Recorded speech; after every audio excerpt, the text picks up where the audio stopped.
จากกันแล้วที่หักบ่มีเฮาสองคนอีกต่อไป ย่างไปตามเส้นทางที่ตัวเองเลือกที่จะไปตามทางของไปของมัน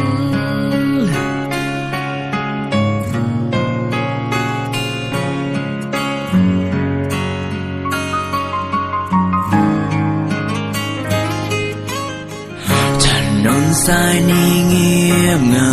เหลือเกิน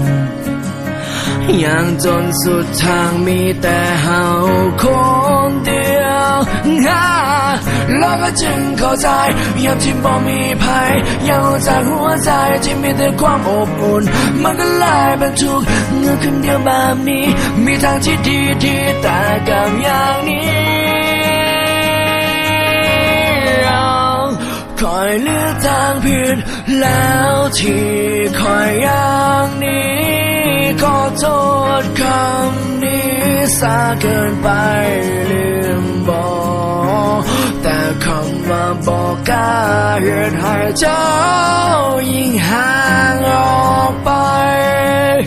สุดท้ายเลยตามหัวใจของเจ้าบ่ทัน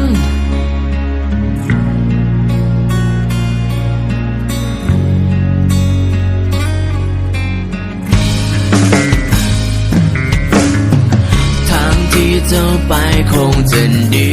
เหลือเกินที่หากมีคนตั้งหลายพาแกยังเข้ามาเจ้าคงมีความสุขกับคนที่ดีบอกคิดจะอย่างนี้บอกให้ในเจ้าเสียใจคอยอยากจะข้ามไปหนทางฝั่งนั้นให้ในทางของเราต่อกันอีกครั้งคอยเลือกทางผิดแล้วที่คอยอย่างนี้ขอโทษคำนี้ซาเกินไปลืมบอกแต่คำว่าบอกกล้าเหตุให้เจ้ายิ่งห่างออกไปสุดท้ายเลยตามหัวใจของเจ้าบ่ทัน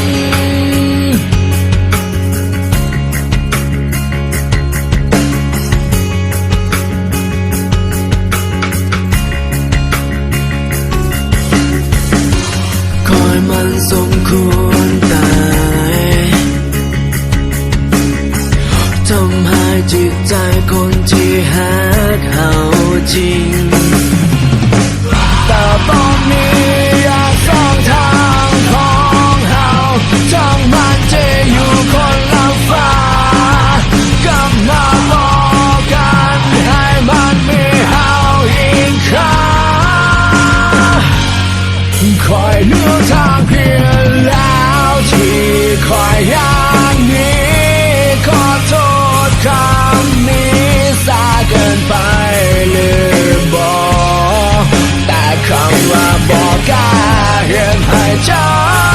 ยิ่งห่างออกไป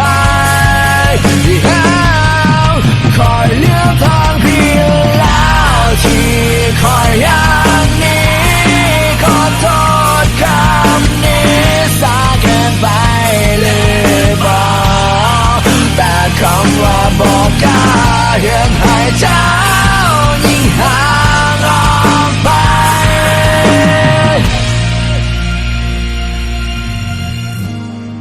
กฎเกณฑ์ของเส้นคันนั้นดังทางของเฮาคงเหลือเพียงวันเก่าคอยคงบ่มีหนทางตามหัวใจเจ้าให้ทัน